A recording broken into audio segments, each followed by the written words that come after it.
Masked South Korean soldiers arrest an actor posing as a security risk, part of ongoing regular drills with the U.S.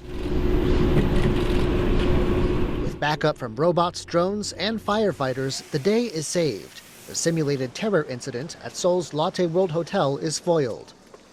The mayor of this district says this kind of civil defense drill is an important complement to the military exercises underway.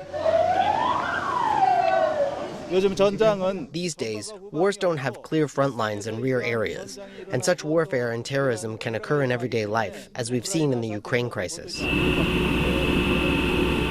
But amid this success, there's uneasiness in the South Korean capital, roughly an hour's drive from the DMZ. U.S. President Donald Trump is making renewed overtures to North Korean leader Kim Jong-un, and he's criticized Seoul for not getting involved in the war with Iran and for a slow rate of investment in the U.S. He's ordered this year's joint military drills both cut back and shortened, to the concern of some members of the public. The South Korean-U.S. drill is extremely important, and I don't think it should be reduced at this point in time. I believe we need to take this seriously and respond accordingly. If the military drills get scaled back, I'm not sure how North Korea would view that. But it does make me somewhat worried that it could pose a threat to our safety.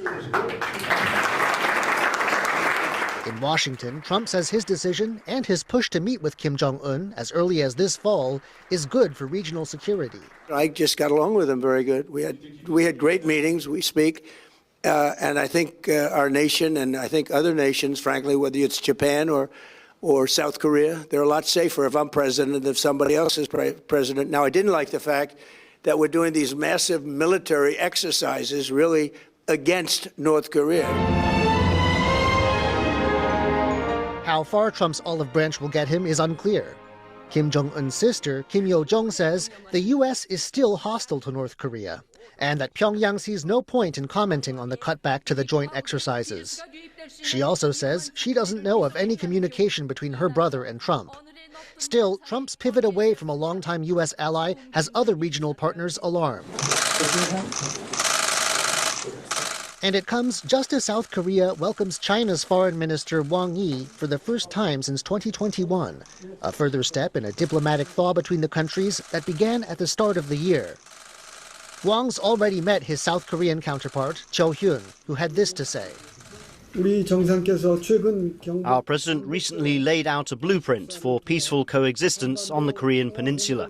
In accordance with that, South Korea will continue to work toward the denuclearization of the Korean peninsula and the realization of peace. Based on the mutual interest in peace and stability on the Korean peninsula, I hope to cooperate with China and have candid and in-depth talks with Minister Wang today. South Korea remains a key U.S. ally and is host to large numbers of American military personnel. But, as President Lee Jae-myung said Tuesday, the country is also seeking greater military independence, including an ending to the arrangement that places South Korean troops under U.S. command in a war.